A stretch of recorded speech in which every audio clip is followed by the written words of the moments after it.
ವಿಶೇಷವಾಗಿ ಇವತ್ತು ನಮ್ಮ ದೇಶ ಒಂದು ದೊಡ್ಡ ಮಟ್ಟದ ಖರ್ಚನ್ನು ಮಾಡ್ತಾ ಇದೆ.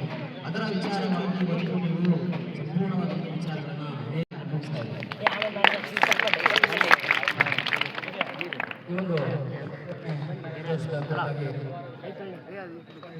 ಲೇಖಕ್ ಸರ್ ಅವರಿಗೆ ತಿಳಿಸ್ತಾರೆ.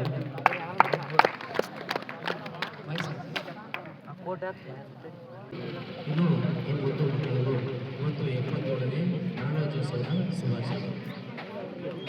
ವಿಶೇಷವಾಗಿ ಇವತ್ತು ನಮ್ಮ ದೇಶ ಒಂದು ದೊಡ್ಡ ಮಟ್ಟದ ಖರ್ಚನ್ನು ಮಾಡ್ತಾ ಇದೆ. ಅದರ ವಿಚಾರವಾಗಿ ಇವತ್ತು ನೀವು ಸಂಪೂರ್ಣವಾದ ವಿಚಾರಗಳನ್ನ ಗಣರಾಜ್ಯೋತ್ಸವವನ್ನು ಇಲ್ಲಿ ನಾನು ಗಣರಾಜ್ಯೋತ್ಸವದ ಬಗ್ಗೆ ಎಲ್ಲರೂ ಈಗಾಗಲೇ ಮಾತಾಡಿದೆ. 77 ವರ್ಷ ಆಯಿತು.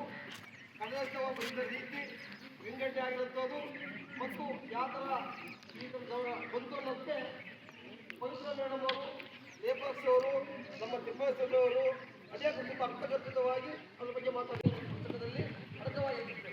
ಅದು 10th ಇರ್ಬೋದು, 8th ಇರ್ಬೋದು, 9th ಇರ್ಬೋದು. ಅದಕ್ಕೆ ಯಾವುದೇ ಒಂದು ವಿಷಯ ಇಲ್ಲ, ಓದೋಕ್ಕಿಂತ ಮುಂಚಿತವಾಗಿ ಕೇಳಿದಾಗ ಅದು ತುಂಬ ಮುಖ್ಯವಾಗಿ ಆಳಕ್ಕೆ ಹೋಗುತ್ತೆ. ಅದಕ್ಕೆ ಅದರ ಭಾಷೆ ಹೇಳಿ ಅಂತ ಮಕ್ಕಳು ಎಲ್ಲರಿಗೂ ಕುಂದಿರಿಸುವಂಥ ಕೆಲಸ.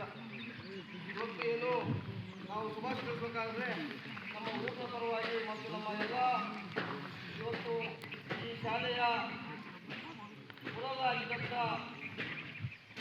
ಬೇವಿನ ಮರದು ಜಂಕದ ಬೇವಿನ ಮರದವರು ಮತ್ತು ನಾನು ಗಣರಾಜ್ಯೋತ್ಸವದ ಬಗ್ಗೆ ಎಲ್ಲರೂ ಈಗಾಗಲೇ ಮಾತಾಡಿದೆ.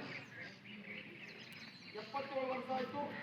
ಗಣರಾಜ್ಯೋತ್ಸವ ಬಂದ ರೀತಿ ವಿಂಗಡಣೆ ಆಗಿರುತ್ತದು ಮತ್ತು ಯಾವ ಥರ ಬಂತು ಅನ್ನೋದಕ್ಕೆ ಪವಿತ್ರ ಮೇಡಮ್ ಅವರು, ಲೇಪಕ್ಸ್ ಅವರು, ನಮ್ಮ ತಿಪ್ಪೇಸ್ವಾಮಿ ಅವರು ಅದೇ ತುಂಬ ಅರ್ಥಗರ್ಭಿತವಾಗಿ ಅದ್ರ ಬಗ್ಗೆ ಮಾತಾಡಿ